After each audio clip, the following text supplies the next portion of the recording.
Баршаңызға сәлем, арнама қош келдіңіздер.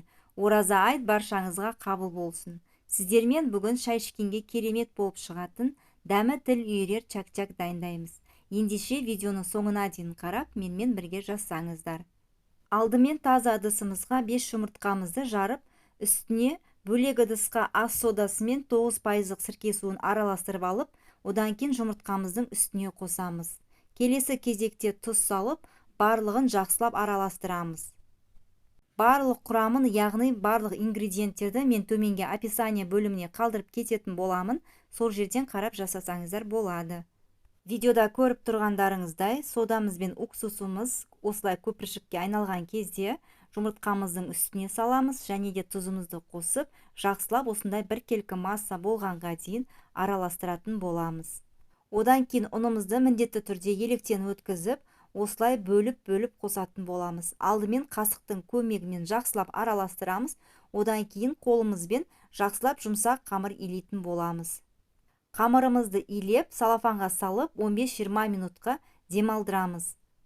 Қамырымыздың июі әбден қану керек, сол кезде барып жаямыз. Құрметті қыз-келіншектер, менің арнама тіркелмеген болсаңыздар, міндетті түрде тіркеліп, лайк басып, комментарий бөліміне өз пікірлеріңізді қалдыра кетіңіздер. Және де қоңырау белгісін міндетті түрде басып қойыңыздар, сол кезде менің жаңадан шыққан видеомды алғашқылардың бірі болып көресіздер. Мінекей қамырымыз 15-20 минуттай демалды. Енді осы қамырымызды оқтаудың көмегімен біркелкі етіп жаямыз. Қамырымызды тым жұқа, тым қалың емес, орташа етіп жаямыз. Ары қарай дәл видеодағы процесті қайталап, дәл солай кесіңіздер.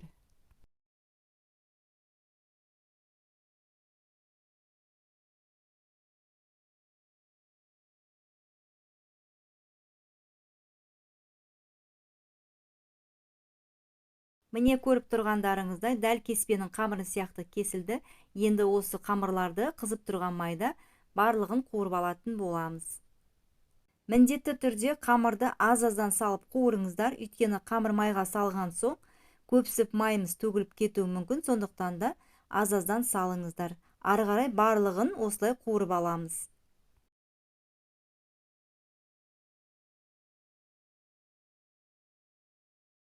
Енді біз сироп дайындаймыз. Ол үшін ыдысымызға суымызды құямыз, оның үстіне қантымызды саламыз және де балымызды саламыз. Барлығын орташа отта қайнағанша ұстаймыз. Және де балдарыңыз табиғи болғаны жөн. Барлығын осылай біркелкі масса болғанға дейін қасықпен араластыра отырып қайнатамыз. Қайнаған соң баяу отта 4-5 минуттай қайнататын боламыз. Енді осы сиропты чак-чактың үстіне ысықтай құйып, қасықпен араластырамыз. Өте ыстық болады. Алдымен міндетті түрде қасықпен араластырыңыздар. Суыған соң қолдарыңызбен араластырсаңыздар болады. Сиробымызды міндетті түрде барлық жеріне тигізіп араластырыңыздар. Сол кезде чак-чактарыңыз жақсы қататын болады. Енді барлығын араластырып болғаннан кейін арнайы формаға немесе кез келген ыдысқа қатыра берсеңіз болады, өзіңіздің ыңғайыңызға байланысты. Мен осындай астына тақтай қойып, арнайы пирог пісіретін формаға қатырдым. Сіз кез келген формаға қатыра беріңіздер. Қалғанын дәл осы видеодағыдай қайталап, жақсылап чак-чакты орналастырып қатыратын боламыз. Және де бетін жауып, салқын жерде кемінде 4-5 сағатқа қоямыз. Дәл видеодағыдай жасаңыздар, өте оңай және де бастысы қарапайым үйде бар заттардан жасалатын десерт. Менде кішкене артылды, енді осыны қолымызды сулап алып, домалақтап порционный чак-чак жасаймыз. Дастарханға салғанға да өте әдемі көрінеді және де шай ішкенге өте дәмді.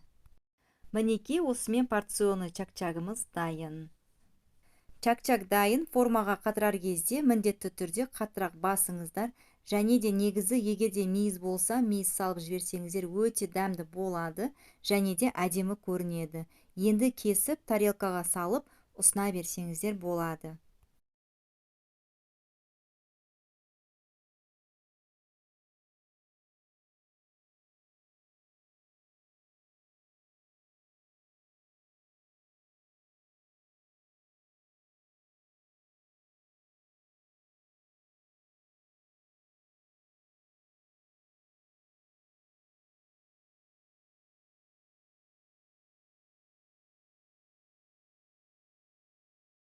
Дәмі өте керемет болып шығады. Кез келген меймандарыңызға, отбасыларыңызға сөзсіз ұнайды. Әрбір данасын бумажный капсулаға салып, тарелкаға қойсаңыздар, өте әдемі көрінеді. Назарларыңызға рахмет. Сіздермен болған Айнұр. Айттан айтқа аман есен жете беріңіздер. Келесі видеода кездескенше қош сау болыңыздар. Арнама тіркеліп, лайк басып, міндетті түрде мені қолдай кетіңіздер.